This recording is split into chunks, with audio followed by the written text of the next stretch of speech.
Welcome to Jawahar Navodaya Vidyalaya. Jawahar Navodaya Vidyalaya की तैयारी करने वाले जितने भी स्टूडेंट हैं इस चैनल के माध्यम से जुड़िए तथा चैनल के माध्यम से सभी विषय की तैयारी अच्छे तरीके से कराई जाती है। पिछले वीडियो में हमने पढ़ाया था कि साइंस के विषय में पिछले वीडियो में हमने फोर्स क्या होता है, मोशन क्या होता है, उसके बारे में आपको बताया था कि फोर्स क्या होता है और मोशन होता क्या है। आज की वीडियो में हम जीव विज्ञान के बायोलॉजी के एक टॉपिक इकोसिस्टम क्या होता है, इकोलॉजी क्या होती है, इसके विषय में डिस्कस करेंगे। इकोलॉजी हमारे इन्वायरमेंट का सबसे इम्पोर्टेंट टॉपिक है और इन्वायरमेंट में इकोलॉजी का से रिलेटेड बहुत सारे क्वेश्चन आपसे पूछे जाते हैं। तो इकोलॉजी क्या होती है, सबसे पहले किसने इकोलॉजी के बारे में बताया? इकोलॉजी को हिंदी में पारिस्थितिकी कहते हैं और इकोलॉजी शब्द के विषय में, इकोलॉजी के विषय में, पारिस्थितिकी के विषय में सबसे पहले 1866 ईस्वी में 1866 में एक साइंटिस्ट थे अर्नेस्ट हेकल। अर्नेस्ट हेकल ने सबसे पहले इकोलॉजी के विषय में अपने कुछ विचार प्रस्तुत किए और बताया कि इस हमारी जो अर्थ है, इस पृथ्वी में रहने के लिए इकोसिस्टम का सबसे महत्वपूर्ण रोल है और इसी इकोसिस्टम के द्वारा सभी जीव आपस में अच्छे तरीके से रह सकते हैं तथा उनमें जीवन यापन कर सकते हैं। अब इकोसिस्टम क्या होता है, हम इकोलॉजी के बारे में पढ़ेंगे। तो इकोलॉजी के बारे में क्या पढ़ा कि सबसे पहले एक साइंटिस्ट थे 1866 में, उनका नाम था अर्नेस्ट हेकल और अर्नेस्ट हेकल ने सबसे पहले इकोलॉजी के विषय में बताया था। अब इकोसिस्टम होता तो इकोसिस्टम के बारे में सबसे पहले बताया था एजी टेंसले ने। एजी टेंसले ने 1935 ईस्वी में 1935 में ये बताया कि इकोसिस्टम क्या होता है। लेकिन इस वीडियो में हम इकोसिस्टम के विषय में नहीं पढ़ेंगे, हम पढ़ेंगे इकोलॉजी क्या होता है। तो इकोलॉजी क्या होती है, इकोलॉजी के विषय में सबसे पहले अपने विचार प्रस्तुत किए किसने? टेंसले ने, सॉरी, इसके विषय में सबसे पहले अपने विचार प्रस्तुत किए अर्नेस्ट हेकल ने। अगर पेपर क्वेश्चन आता है कि भारतीय पारिस्थितिकी का जनक किसे कहा जाता है या father of ecology in India, तो उसमें आप लिखे आओगे आर उसमें लिखे आओगे आप जो आर.पी. मिश्रा हैं, आर.पी. मिश्रा को कहा जाता है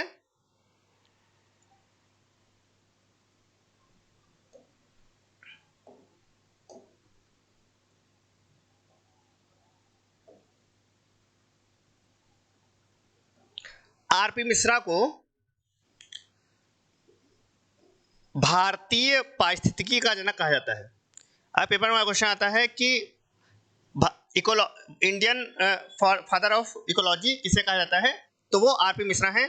अगर ये आता है सिर्फ फादर ऑफ इकोलॉजी किसे कहा जाता है, तो उसमें आप लिखे आओगे हेकल। अर्नेस्ट हेकल को ने 1866 में सबसे पहले पारिस्थितिकी के विषय में अपने कुछ विचार प्रस्तुत किए और बताया कि पारिस्थितिकी या इकोलॉजी होती क्या है। अब इकोलॉजी क्या होती है, इसको हम देखते हैं इकोलॉजी होती क्या है। तो इकोलॉजी क्या होती है? The scientific study of interaction between different organism and between organism and their environment और सराउंडिंग। क्या होता है इकोलॉजी? इकोलॉजी के विषय में सबसे पहले एजी टेंसले ने बताया। इकोलॉजी के विषय में सबसे पहले हमारे जो अर्नेस्ट हेकल थे उन्होंने भी अपने विचार प्रस्तुत किए और ये बताया कि इकोलॉजी होती क्या है। और उन्होंने ये बताया, जो अर्नेस्ट हेकल थे, अर्नेस्ट हेकल ने बताया कि इकोलॉजी जो होती है the scientific study of interaction between the different organism and the environment और सराउंडिंग। मतलब हमारे वातावरण में जितने भी चीजें हैं ये डिफरेंट ऑर्गेनिज्म के रूप में, डिफरेंट जो हमारे प्लांट्स हैं उनके रूप में, डिफरेंट जो अदर जो इंटरेक्शन है दोनों ऑर्गेनिज्म के बीच में, इसके विषय में सबसे पहले बताने का प्रयास किया। जैसे ये हमारा प्लांट है, ये आपका बहुत सारे जो कीड़े मकोड़े हैं बहुत सारे, और इनके बीच में जो इंटरेक्शन होता है इसके बारे में बताने का जो प्रयास किया वो किया आपके अर्नेस्ट हेकल ने कि इस एटमॉस्फेयर में जो वातावरण है, जो हमारा क्लाइमेट है, उस क्लाइमेट में कैसे दो पार्टिकल वर्क करती हैं। अब आगे इसके आगे हम डिस्कस करते हैं कि ये होता कितने प्रकार का है। तो इकोसिस्टम इकोलॉजी दो प्रकार का होता है, एक बायोटिक और एक नॉन बायोटिक या एबायोटिक। बायोटिक मतलब जैविक घटक और एक होता है अजैविक घटक। तो बायोटिक इकोलॉजी दो प्रकार का होता है। किसे बताया?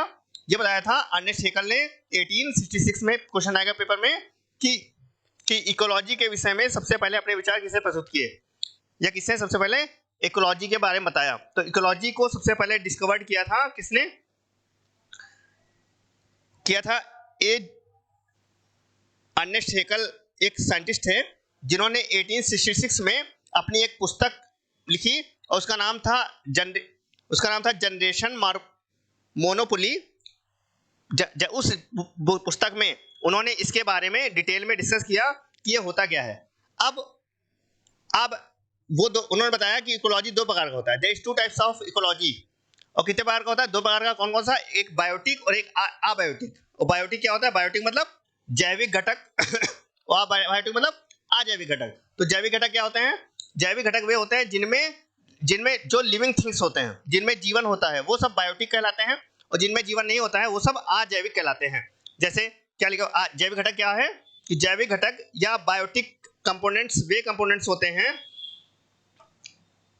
बायोटिक कंपोनेंट्स वे कंपोनेंट्स होते हैं जिनमें living factor that influence an ecosystem. जो जिनमें लिविंग सिस्टम होता है, जिनमें जीवन होता है, वो सभी कहलाते हैं बायोटिक। बायोटिक वो कहलाते हैं जिनमें लिविंग सिस्टम होता है। जैसे ये आपका सामने एक इमेज बनी हुई है और इस इमेज में सभी जितने भी एनिमल्स हैं, जितने भी प्लांट्स हैं, ये सब क्या है? वातावरण में जो हमारी इन्वायरमेंट है, उस इन्वायरमेंट में रहने के लिए वो बायोटिक कंपोनेंट्स के रूप में वर्क करते हैं, जिसमें आपको प्लांट्स भी मिलेंगे और जिसमें आपको एनिमल्स भी मिलेंगे। अबायोटिक कंपोनेंट्स क्या होते हैं? अबायोटिक कंपोनेंट्स वो कंपोनेंट्स, अबायोटिक मतलब अजैविक घटक। अबायोटिक कंपोनेंट्स वे कंपोनेंट होते हैं जिनमें जो नॉन लिविंग थिंग्स होते हैं, जो निर्जीव चीजें होती हैं, वो कहलाते हैं अबायोटिक कंपोनेंट्स। जैसे बायोटिक समझ में क्या होता है? बायोटिक कंपोनेंट वे कंपोनेंट होते हैं जो लिविंग फैक्टर जिनमें होता है, वो बायोटिक कंपोनेंट्स कहलाते हैं। और जिनमें लिविंग फैक्टर नहीं होता है, जो नॉन लिविंग फैक्टर्स जिनमें इन्फ्लुएंस होता है, वो कहलाते हैं अबायोटिक। जैसे सन है, जैसे रेन है, इनमें लिविंग फैक्टर नहीं होता है। आगे बात करते हैं कि प्रोड्यूसर क्या होते हैं। प्रोड्यूसर मतलब जो हमें, जिनके द्वारा हम खाना खा रहे हैं, जिनके द्वारा हमें एनर्जी मिल रही, वो क्या कर रहे हैं? हमारे लिए एक प्रोड्यूसर के रूप में वर्क कर रहे हैं, जो एक उत्पाद के रूप में वर्क कर रहे हैं, जो भोजन को उगाने में, जो भोजन को पैदा करने के लिए काम कर रहे हैं। अगर वो ना हो, अगर प्रोड्यूसर ना हो, तो शायद हमें जो एनर्जी मिल रही, वो एनर्जी शायद हमें जितने भी जीव जंतु हैं, जितने भी प्लांट्स हैं, उनमें एनर्जी जहां से मिल रही है, वो कहलाते हैं प्रोड्यूसर। जैसे आपके सामने एक इमेज बनी हुई है। ये इमेज क्या कर रही है? ये एक खेत है जिसमें आपको बहुत सारी जो है बरसीम लगी हुई है। और ये बरसीम करती क्या है? जिसे हम जीव खाते हैं, जिसे जानवर खाते हैं, और जानवर इसे खाकर क्या करते हैं? जैसे भैंस है, भैंस बरसीम खाएगी, गाय बरसीम खाएंगे, उसको खाकर क्या होगा? एनर्जी मिलेगी। और एनर्जी मिलेगी तो वो दूध देंगे, तो उस दूध को हम मनुष्य पिएगा, जीव जंतु पिएंगे, तो उसे क्या हुआ? उसे हमें एनर्जी मिलती है। ये क्या एक प्रोड्यूसर के रूप में वर्क करता है। तो प्रोड्यूसर क्या होता है, इसको जान लेते हैं। Sunlight is the main energy source of the, मतलब हमारी जो सनलाइट होती है, sunlight is the most important energy source होती है। किसके लिए? हमारी अर्थ में लाइफ को बनाए रखने के लिए, मतलब जीवन को बनाए रखने के लिए सन very most important work role play करती है हमारी अर्थ में। कल मतलब सूरज ही नहीं होगा, सनलाइट नहीं होगी, तो हमारी जो जीवन है, हमारी जो लाइफ है, वो शायद हम जीवित ही नहीं रहेंगे। अब ऑल्सो कॉल्ड, जो जितने भी हमें जीवित रहना है, तो जीवित रहने के लिए जो जरूरी है सबसे ज्यादा, वो क्या जरूरी है? अभी हमने बताया कि जीवन में, अगर पृथ्वी में रहना है, हमारी अर्थ में जीवित रहना है, तो उसके लिए जरूरी ये है कि हमें सनलाइट की आवश्यकता होगी। और सनलाइट के द्वारा ही, जब किसी भी प्लांट्स पे अगर सनलाइट पड़ेगी, तभी तो जो फूड है, जितने भी फ्रूट्स हैं, जितने भी फ्लावर्स हैं, ये तभी तो उत्पन्न होंगे। जब किसी प्लांट्स पर सनलाइट पड़ती है, और सनलाइट पड़ने पर ही, जैसे मान लेते हैं कि ये जैसे सनलाइट है, ठीक, ये प्लांट्स है और इस प्लांट्स पे जब सनलाइट पड़ेगी तो इससे क्या होगा, इससे ये सनलाइट के द्वारा इस पे जो उत्पन्न होने वाले जो फ्रूट्स हैं, जो इससे उत्पन्न होने वाले फ्लावर हैं, वो तभी तो उत्पन्न होंगे। इसका मतलब सनलाइट का हमारी बॉडी, हमारे जितने प्लांट सेल हैं उसमें भी और जितने भी जीव हैं उनमें भी बहुत महत्वपूर्ण रोल प्ले करता है। अब आगे चलते हैं कि और क्या इसका यूज है। तो सनलाइट का जो मेन तीसरा रोल है कि ये केमिकल एनर्जी क्रिएट करता है। कि कहाँ पे ये करता है, फूड पे। ये फूड में एक केमिकल एनर्जी के रूप में वर्क करता है।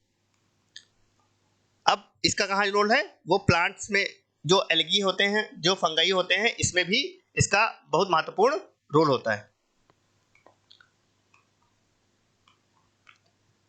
अब फोटोसिंथेसिस में सनलाइट का क्या रोल है। तो सूर्य, आपने पढ़ा होगा, सूर्य के प्रकाश की उपस्थिति में ही पौधे अपना भोजन बनाते हैं। अगर सनलाइट पड़ेगी तो भोजन बनेगा और सनलाइट नहीं बनेगी तो भोजन नहीं बनेगा। मतलब सूर्य के प्रकाश की उपस्थिति में पौधे ही अपना जीवन अपना ही भोजन बनाते हैं। तो फोटोसिंथेसिस की क्रिया में, जिसे मान लीजिए प्लांट्स हैं, अभी बताया हमने,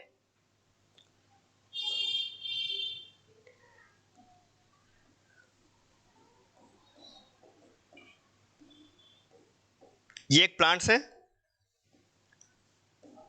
और पौधे करते क्या हैं, जमीन से, ये जमीन है और जमीन से वाटर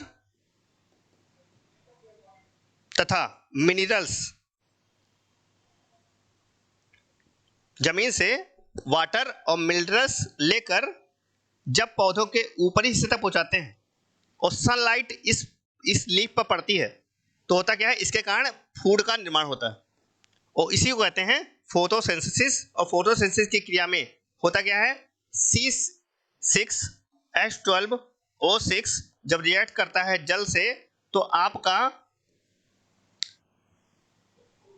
C12H22O11 बनाता है और ये एक प्रकार की एनर्जी क्रिएट करता है हमारे प्लांट सेल में, जिसके कारण हमें भोजन बनता है। ये समझ आया सबको। जैसे आपके सामने एक बना हुआ है 6CO2 + 6H2O, आपस में रिएक्ट करके क्या बनाता है, 6CO2 क्या दिया हुआ है, 6CO2 मतलब कार्बन डाइऑक्साइड तथा जल आपस में क्रिया करके ऑक्सीजन बनाता है तथा C6H12O6 का निर्माण करता है। क्या करता है कि जब कार्बन डाइऑक्साइड तथा जल आपस में क्रिया करते हैं तो ग्लूकोज का निर्माण करता है तथा ऑक्सीजन का निर्माण करता है। जैसे आपके सामने एक इमेज बनी हुई है, क्या बना हुआ है, ये आपके सामने लीफ है, ये पत्ती क्या कर रही है, वाटर मिल रहा है और कार्बन डाइऑक्साइड गैस मिल रही है, सनलाइट मिल रही है और इससे द्वारा क्या बना रहा है, एक ग्लूकोज बना रहा है और एक आपका ऑक्सीजन का मॉलिक्यूल बना रहा है। फिर से देखिए, आपके सामने एक इमेज बनी हुई है, इसमें क्या हुआ, सनलाइट पड़ रही, कार्बन डाइऑक्साइड गैस आ रही और आपका वाटर है और ये आपस में रिएक्ट करके ऑक्सीजन गैस बन रही है और ग्लूकोज का निर्माण हो रहा है। और आपके सामने ये क्या कर रहे हैं, बैक्टीरिया के रूप में वर्क कर रहे हैं, ये आपके कार्बन डाइऑक्साइड के रूप में वर्क कर रहे हैं, ये कार्बोहाइड्रेट के रूप में कर रहे हैं और केमिकल रिएक्शन के रूप में वर्क कर रहे हैं। उसके बाद कंज्यूमर क्या होते हैं, तो कंज्यूमर होते क्या हैं, तो कंज्यूमर वे होते हैं जो एनर्जी प्रोवाइड करने का काम करते हैं, हमारी बॉडी में एनर्जी प्रोवाइड करने का काम करते हैं फूड एनर्जी में। ये कह रहे हैं फूड प्रोवाइड सप्लाई करने का काम करते हैं। कंज्यूमर समझ में आया, कंज्यूमर क्या होते हैं, कंज्यूमर एनर्जी पर प्रोवाइड करने का काम करते हैं और फूड को सप्लाई करने का काम करते हैं, किसमें, हमारे सेल में, चाहे वो प्लांट सेल हो, चाहे एनिमल सेल हो, चाहे आपका दोनों हो, दोनों में एनर्जी प्रोवाइड करने का काम हमारे कंज्यूमर करते हैं। कंज्यूमर का वर्क समझ में आया, कंज्यूमर क्या करता है, ये एनर्जी प्रोवाइड करने का काम करते हैं कहाँ पे, आपकी बॉडी में, चाहे प्लांट सेल हो चाहे एनिमल सेल हो। जैसे आपके सामने एक इमेज बनी हुई है, इस इमेज में क्या दिया हुआ है, इस इमेज में जो आपके जो जितने भी ग्रास है, इस ग्रास को एक जानवर खा रहा है और जो क्या कर रहा है, उसको एक एनर्जी प्रदान करने का काम कर रहा है।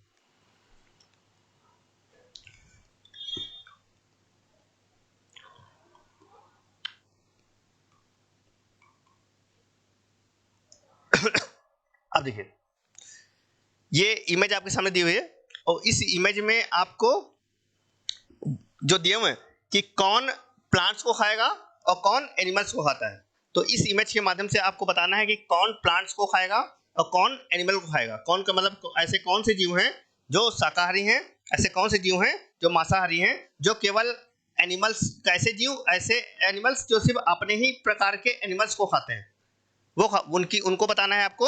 और ऐसे जीव जिन जो एनिमल्स को ना खाकर केवल प्लांट्स को खाएंगे, उनके बारे में आपको इमेज के माध्यम से, कमेंट के माध्यम से आपको बताना है। कमेंट्स के माध्यम से आपको बताइए कि इनमें से कौन सा इमेज ऐसी है जो आपको प्लांट्स को खाएगा, और कौन सी इमेज ऐसी है जो आपको अपने ही समान प्रकार के जीव को या एनिमल्स को खाएगा। इसको आपको बताना है इमेज के माध्यम से। और ऐसे कौन कौन से जीव हैं, ऐसे कौन कौन से एनिमल्स हैं जो आपको, जो प्लांट्स को भी खाते हैं, और ऐसे कौन कौन से एनिमल हैं जो एनिमल्स को भी खाते हैं, उनको भी कमेंट्स के माध्यम से बताना है कि कौन कौन से जीव हैं जो ग्रास को भी खाएंगे, ऐसे कौन कौन से जीव हैं जो मिल्क को भी खाएंगे, फूड को भी खाएंगे, तथा सब जितने भी चीजें एनिमल्स और प्लांट दोनों को खाते हैं, उनके बारे में आपको बताना है। ये आपके सामने इमेज बनी हुई है, और इस इमेज के अलावा अन्य जितने भी जीव हैं, जितने भी एनिमल्स हैं, उनको आपको इमेज के माध्यम से बताना है कि कौन कौन से, कमेंट के माध्यम से बताना है कि कौन कौन से एनिमल्स हैं जो प्लांट्स को भी खाते हैं और ईट करते हैं, और एनिमल्स को भी ईट करते हैं।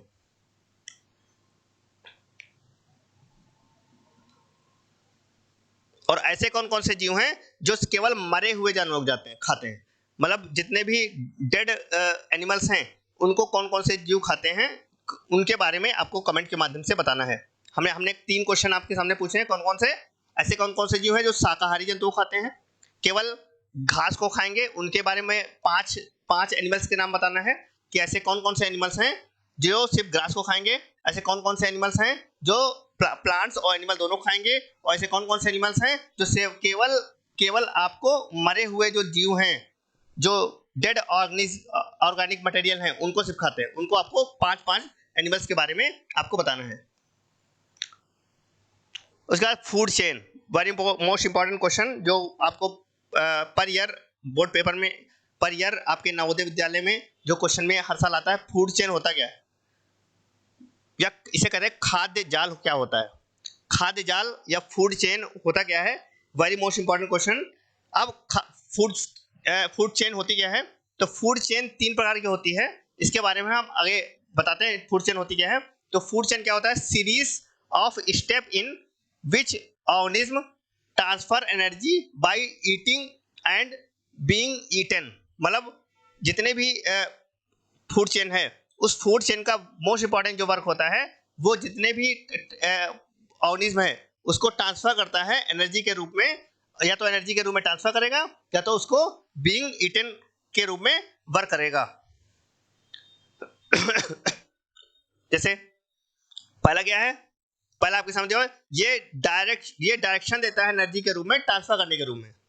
ये क्या करता है, जैसे हम जितना भी भोजन खाएंगे, वो उस भोजन को कैसे ट्रांसफर करेगा एनर्जी के रूप में, इसे बताने का जो कार्य करता है। जैसे इमेज बनी हुई है आपके सामने, एक चेन बनी हुई है, ग्रास को कौन खाएगा, वो आपके सामने इमेज बनी हुई है। अब इसके आगे की इमेज बनी हुई है, इसके आगे की इमेज बनी हुई है, तो आपको इमेज के माध्यम से आपको समझ में आ रहा है कि कौन किसको खाएगा। डायरेक्ट जो हमारा जो फ्रॉग है, वो फ्रॉग डायरेक्ट आपका ग्रास नहीं खाएगा, एक स्टेप टू स्टेप बना हुआ है कि कौन किसको खाएगा। कौन किसको खाएगा, ग्रास क्रिकेट को खाएगा, क्रिकेट फ्रॉग को खाएगा, उसके बाद स्नैक जो है आपका फ्रॉग को खाएगा, और उसके आगे की भी लंबी चेन है, इसको हम आगे समझेंगे। तो क्या करते हैं, ये एक प्रकार की चेन है जो एक के बाद सीरियल वाइज आपको दिखाई दे रही है। और ये है आपका जाल, इसे कहते हैं फूड चेन। फूड चेन क्या होता है, फूड चेन में डिफरेंट टाइप ऑफ आपकी इमेज बनी हुई है, इसमें कौन किसको ये आपका जो इमेज है, ये आपका माउस जो है, माउस इसको भी खा सकता है, ये आपको जो है इसको भी खा लेगा, ये इसको भी खा लेगा, ये इसको भी खा लेगा, मतलब सभी, कोई भी किसी को खा सकता है। और ये कहलाता है आपका एक जाल के रूप में है, और यही कहलाता है आपका फूड चेन या फूड जाल। अब फूड वेब क्या होता है, नेटवर्क ऑफ, क्या होता है, network of food chain with in the ecosystem. Network the food chain with in the ecosystem, ये क्या होता है, एक नेटवर्क के रूप में होता है, एक जाल के रूप में होता है, इसे कहते हैं इकोसिस्टम। अब आपको बताना है क्वेश्चन कि which of the organism about which, आपको आंसर बताना है, इसका आंसर क्या होगा कि which of the organism above in the producer, इसमें प्रोड्यूसर क्या होगा। इस इमेज को देखिए और इस इमेज के माध्यम से बताइए कि इसमें प्रोड्यूसर क्या होगा। तो प्रोड्यूसर क्या होता है, कौन बताएगा। Which of the organism above the organism above is the producer, इसमें प्रोड्यूसर क्या होगा आपको इमेज के माध्यम से बताना है। तो इसमें प्रोड्यूसर क्या होगा, ग्रास। ग्रास एक प्रोड्यूसर के रूप में वर्क करता है इसमें। इसका न्यू क्वेश्चन है, नेक्स्ट क्वेश्चन आपके साथ दिया है, which is the organism above the consumer, मतलब इसमें कंज्यूमर प्रोड्यूसर क्या था, तो प्रोड्यूसर आपको पता चल गया प्रोड्यूसर क्या है, वो है ग्रास। इसमें आपको ये बताना है कि इसमें कंज्यूमर क्या है, तो कंज्यूमर क्या है, इमेज को देखिए और आप बताइए कि इमेज के माध्यम से प्रोड्यूसर है क्या, इमेज के माध्यम से प्रोड्यूसर है क्या। तो हॉक्स जो है वो आपका प्रोड्यूसर के रूप में, जो बाज है वो प्रोड्यूसर के रूप में, वो कंज्यूमर के रूप में वह करता है। तो प्रोड्यूसर क्या होगा, प्रोड्यूसर होगा ग्रास। इमेज के माध्यम से आपको समझ में आ रहा है, प्रोड्यूसर होता है ग्रास और जो आपका जो है कंज्यूमर होगा वो होगा हॉक्स। इमेज इसको आज अच्छे से कॉपी में नोट करिए ताकि आपको जब भी इस टॉपिक से रिलेटेड क्वेश्चन आए तो आपको आसानी से समझ में आए, याद में आए, याद रहे। इसलिए जितना भी क्वेश्चन है, जितने भी नोट्स हैं उसको कॉपी में अच्छे तरीके से नोट करते जाइए। तो जवाहर नवोदय की तैयारी करने वाले जितने भी स्टूडेंट हैं उनको ये चैनल के माध्यम से इस वीडियो को शेयर कीजिए, लाइक कीजिए, सब्सक्राइब कीजिए। अब आगे दिया हुआ है कि इसका जो लेवल है, जो आपके फूड चेन का जो लेवल है वो क्या हो, वो स्टेप टू स्टेप बढ़ता रहता है। पहले क्या करेंगे, पहले आपके सामने एक इमेज बनी हुई है, ये प्रोड्यूसर है, उसका प्राइमरी कंज्यूमर, सेकेंडरी कंज्यूमर, उसका टेरिटरी कंज्यूमर, मतलब ये प्रोड्यूसर के रूप में वर्क करता है। उससे बड़े से सबसे छोटे स्मॉल जो आपके जो छोटे छोटे जीव हैं, सूक्ष्म जीव हैं, उनको खाएंगे, और उससे बड़े वाले जीव फिर छोटे वाले जीव खाएंगे, उसके बाद मछलियाँ फिर और छोटे जीव पाएंगी, और उसके बाद बड़ी मछलियाँ फिर छोटे वाली मछलियों को खाएंगी। ये आपके सामने एक इमेज के माध्यम से दिया हुआ है कि एक स्टेप बाय स्टेप पहले प्रोड्यूसर को प्राइमरी जो आपके सामने जो प्राइमरी कंज्यूमर हैं ये प्रोड्यूसर खाएंगी, सेकेंडरी प्रोड्यूसर आपकी प्राइमरी कंज्यूमर खाएंगे, और जो आपका टेरिटरी जो कंज्यूमर है वो सेकेंडरी कंज्यूमर को खाएंगे। लेवल फर्स्ट में प्रोड्यूसर है, लेवल सेकंड में आपका प्राइमरी कंज्यूमर है, लेवल थर्ड में आपका जो है सेकेंडरी कंज्यूमर है, और लेवल थर्ड में आपको टेरिटरी कंज्यूमर आपके सामने इमेज के माध्यम से दिखाया गया है, जो अपर बॉक्स में आपको दिखाई दे रहे हैं। वेब फूड क्या होता है, वेब फूड क्या होता है, जो खाद्य जाल क्या होता है, इसके बारे में आपको बताना है खाद्य जाल होता क्या है। तो इमेज देखिए, इमेज के माध्यम से आपको समझ में आ रहा होगा कि खाद्य जाल होते क्या है। तो अभी हमने बताया था जो प्राइमरी जो प्रोड्यूसर होते हैं, सेकेंडरी जो प्रोड्यूसर होते हैं, उसका टेरिटरी जो कंज्यूमर होते हैं, ये प्राइमरी, सेकेंडरी और टेरिटरी कंज्यूमर, उसका ये एक जाल के रूप में, एक वेब के रूप में इमेज के माध्यम से आपको इस इमेज में आपको रिपेंट तरीके से दिखाई दे रहा है, और इसको अलग अलग तरीके से आपको दिखाई दे रहा है कि ये कैसे वर्क करते हैं। उसके बाद इकोलॉजिकल पिरामिड, पेपर में क्वेश्चन बहुत ज़्यादा आता है कि पिरामिड क्या होता है। तो इकोलॉजिकल पिरामिड होते क्या है, तो इकोलॉजिकल पिरामिड क्या होता है, जो diagram that show the relative amount of energy, the amount of show the relative amount of energy organism contain within which जो trophic level of food chain and web, जो food chain और web के रूप में जो work करते हैं, चाहे खाद्य जाल हो चाहे खाद्य श्रृंखला हो, इसके रूप में वर्क करते हैं, वो कहलाते हैं आपके इकोलॉजिकल पिरामिड। और पिरामिड 3 प्रकार के होते हैं। ये एक पिरामिड का शेप आपके सामने बना हुआ है, और ये इसी पिरामिड के रूप में ये जो जितने भी एनिमल्स हैं, जितने भी प्लांट्स हैं, वो उसी रूप में वर्क करने का काम करते हैं। ये 100% है, 10% है, 1% है, 0%, 0.5%, ये इकोलॉजिकल पिरामिड कहलाता है। इसके बाद आपके सामने डायग्राम बना हुआ है, प्रोड्यूसर, ये primary consumer, secondary consumer, territory consumer, ये आपके सामने ग्रास है, प्राइमरी कंज्यूमर, सेकेंडरी कंज्यूमर और टेरिटरी कंज्यूमर। एनर्जी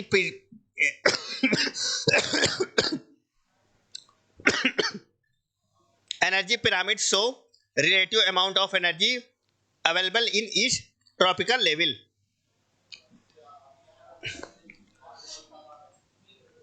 इमेज आपके सामने बनी हुई है कि होते क्या है, एनर्जी पिरामिड क्या होता है, ये पिरामिड सबसे बड़ा होता है, ऊर्जा का जो पिरामिड होता है वो एकदम सीधा पिरामिड होता है, और लिगेंड, इसे लिगेंड का 10% पिरामिड भी कहा जाता है। पेपर में क्वेश्चन आता है लिगेंड का 10% पिरामिड किस पिरामिड को कहा जाता है, तो लिगेंड का 10% पिरामिड जो होता है वो एनर्जी जो पिरामिड होता है उसे ही 10% पिरामिड कहा जाता है। इसे इसे बायोमास पिरामिड भी कहते हैं। ये देखिए क्या होता है कि सबसे पहले कि ये ऊपर जो नीचे से ऊपर की ओर फ्लो करेगा, और हमेशा एनर्जी का जो पिरामिड होता है एकदम सीधा पिरामिड होता है। एनर्जी का पिरामिड एकदम सीधा पिरामिड होता है, यही क्वेश्चन आता है पेपर में, और सारे पिरामिड उल्टे होते हैं, लेकिन एनर्जी का जो पिरामिड होता है वो सीधा होता है। पेपर क्वेश्चन आता है कि ऐसा कौन सा पिरामिड है जो सीधा होता है, तो जो एनर्जी पिरामिड वो एकदम सीधा होता है, और एनर्जी का पिरामिड को कितना लिगेंड संख्या कितना होता है। तो लिंडमान नामक एक साइंटिस्ट थे जिन्होंने सबसे पहले ये बताया कि जो एनर्जी पिरामिड होता है वो सीधा होता है, और वो उसमें एनर्जी की जो लेवल होती है, जो मात्रा होती है, क्वांटिटी होती है, वो 10% होती है। और ये बताया था किसने? लिंडमान नामक एक साइंटिस्ट थे जिन्होंने सबसे पहले बताया कि जो एनर्जी पिरामिड होता है वो सीधा होता है। पहली चीज ये बताई, और दूसरा बताया कि इसमें जो एनर्जी का जो लेवल होता है वो 10% होता है। इसका एनर्जी एंड बायोमास पिरामिड होते क्या है। तो अभी हमने आपको बताया कि एनर्जी पिरामिड क्या होता है। एनर्जी पिरामिड को सबसे पहले डिस्कवर किया था लिंडमान ने, और उन्होंने इसके बारे में बताया कि जो एनर्जी पिरामिड होता है वो एकदम सीधा होता है, स्ट्रेट होता है, कभी भी उल्टा नहीं होगा। दूसरा, इसका जो एनर्जी लेवल होगा वो 10% होगा, और ये एनर्जी पिरामिड है, ये हमेशा सीधा है। देखिए आपके इमेज के माध्यम से आपको दिखाई दे रहा है कि जो होता है वो एकदम सीधा होगा। इसमें क्या है, एक जो प्रोड्यूसर ने 1000 किलो केल्विन गैस खाई, उसका प्राइमरी कंज्यूमर ने 100 किलो केल्विन खाई, उसका सेकेंडरी कंज्यूमर ने 10 किलो केल्विन खाई, उसके बाद उससे ऊपर वाला 1 किलो कैलोरी एनर्जी को रिड्यूस कर रहा। मतलब प्राइमरी प्रोड्यूसर, फिर प्राइमरी, फिर सेकेंडरी, फिर टर्टियरी, ये एनर्जी लेवल के रूप में या बायोमास पिरामिड के रूप में वर्क करता है। इसके बाद अगली वीडियो में हम पढ़ेंगे कि ये होता क्या है। तब तक के लिए धन्यवाद। चैनल को सब्सक्राइब कीजिए, लाइक कीजिए, शेयर कीजिए, तथा इस वीडियो के माध्यम से आप जवाहर नवोदय की तैयारी करने वाले जितने भी स्टूडेंट हैं, इस वीडियो के माध्यम से आप नवोदय विद्यालय की अच्छी तैयारी कर सकते हैं। चैनल को सब्सक्राइब कीजिए, लाइक कीजिए, शेयर कीजिए, तथा दूसरे बच्चों को, सभी बच्चों को दिखाइए, तथा नवोदय विद्यालय की अच्छी तैयारी आप कर सकते हैं।